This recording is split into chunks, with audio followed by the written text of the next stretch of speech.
नमस्कार मित्रांनो, मुख्यमंत्री माझी लाडकी बहीण योजनेची के.वाय.सी करते वेळेस राज्यातील बऱ्याचशा महिलांना संभ्रमावस्थेमध्ये पर्याय कोणता निवडावा हा न कळाल्यामुळे लाडक्या बहिणींचे येणारे हप्ते हे बंद झाले आहेत. तर अशा लाडक्या बहिणींसाठी राज्य शासनातर्फे एक महत्त्वाची अपडेट देण्यात आली आहे. के.वाय.सीमध्ये जो चुकीचा पर्याय निवडला होता तर तो सुधारण्यासाठी एक नवीन संधी देण्यात आलेली आहे.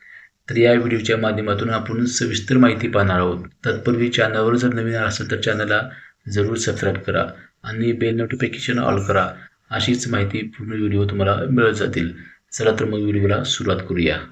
मुख्यमंत्री माझी लाडकी बहीण योजनेच्या लाभार्थ्यांसाठी काही महत्त्वाच्या सूचना देण्यात आलेल्या आहेत. तर त्या अशा प्रकारे आहेत. योजनेच्या प्रभावी अंमलबजावणीसाठी 31 डिसेंबर 2025 पर्यंत ही के.वाय.सी प्रक्रिया पूर्ण करण्याची मुदत देण्यात आली होती. ही के.वाय.सी प्रक्रियेमधील त्रुटी आणि चुकीचा पर्याय निवडलेल्या लाभार्थ्यांची आता प्रत्यक्ष पडताळणी म्हणजेच फिजिकल व्हेरिफिकेशन होणार आहे. ही पडताळणी अंगणवाडी सेविकामार्फत केली जाणार आहे आणि याबाबत सर्व जिल्हाधिकाऱ्यांना सूचना देण्यात आलेल्या आहेत. तर अशा प्रकारे ही महत्त्वपूर्ण सूचना लाडक्या बहिणींना देण्यात आलेल्या आहेत.